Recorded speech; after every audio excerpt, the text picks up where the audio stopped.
bien idea.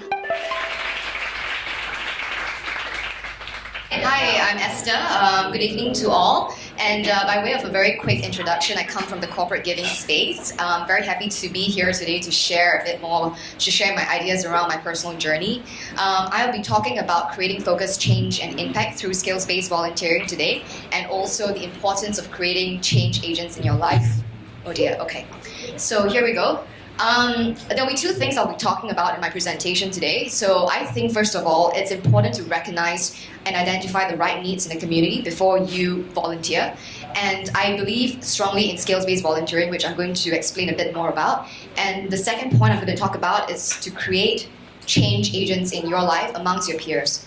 So I always believe that I think volunteering is such an attractive concept. People love the idea of volunteering as a feel-good element, and honestly, like, people won't volunteer if they feel horrible after that.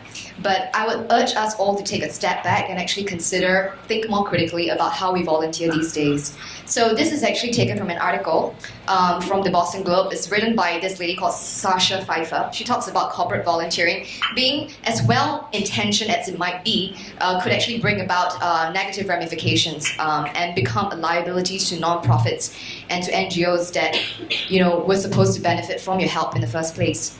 So for this session, I'm going to move away from talking about CSR, the jargon that's related to it, the preconceived notions, and also the misguided ideas around this concept.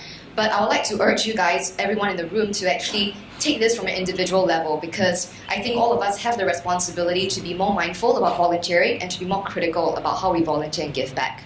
So I think first things first, I think when I look around the landscape in Singapore and Asia at large, I think a lot of the volunteering efforts that we've been doing so far is centered around traditional volunteering. For example, plucking weeds, painting walls, again and again and again. So this is what I'm referring to. Let's take a step back and think about this. So this is Jon Stewart. He's a US comedian, one of my favorites. He's always skeptical about things, and I think that we need to take a fair measure of skepticism towards volunteering and towards corporate giving efforts. And the reason I say this is because I think that skills-based volunteering is an option for us all to consider in this space, and I think it's also time for us to actually move beyond traditional volunteering. And well, let's look at some data, for example. So on average, a nonprofit spends about 2% of its organizational budget on infrastructure. That's compared to about 20% that a private sector spends on infrastructure. So if you think about it, there already is a need. And I believe that we need to also drive our decisions based on data, based on facts, and that can change our belief.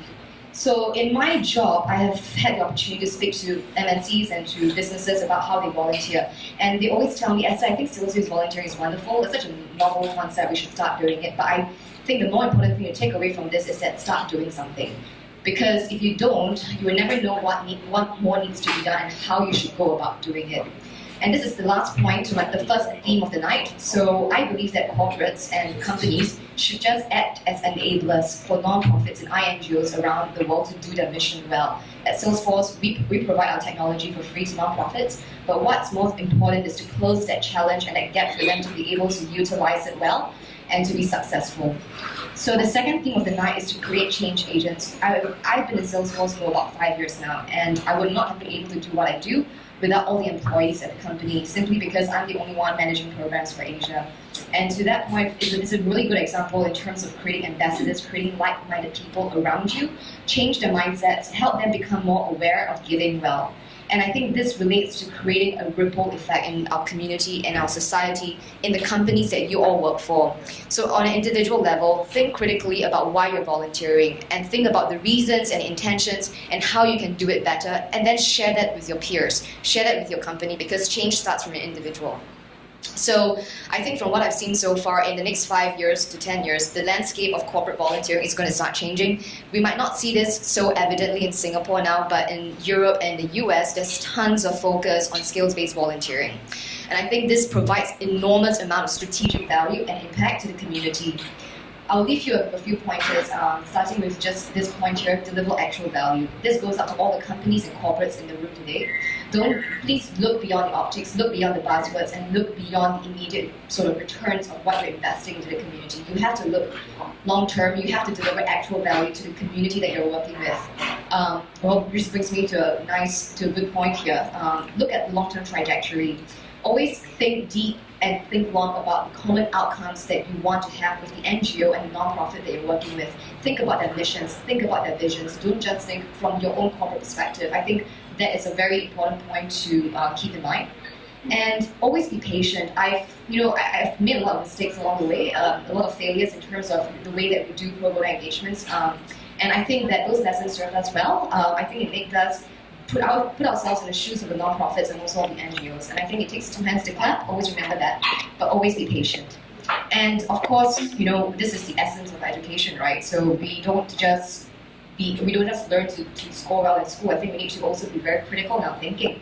And I think this is something that everyone can do. And I would urge every individual as well to, again, bring more mindfulness into the way that you give back, the way that you volunteer, be it within your company or, on an individual level. And ultimately, it is our responsibility. We are facing intractable global problems these days, from climate change to poverty, even terrorism. And I think that it is on us, the onus is on the next generation, the current generation, to be able to contribute to a conversation, to be able to contribute to problem solving. And that is really all our responsibility. And this is going to be my last point for the night. And it's something that I hold very dear to my heart as well. I think at a tech company, we move exceptionally fast. We're all about innovation. And I think that's taught me this: learn, relearn, adapt. And I think that has actually served me very well in the last few years at Salesforce. So with that, thank you very much for your attention, and I'm very happy to take any questions that you have later. The end idea.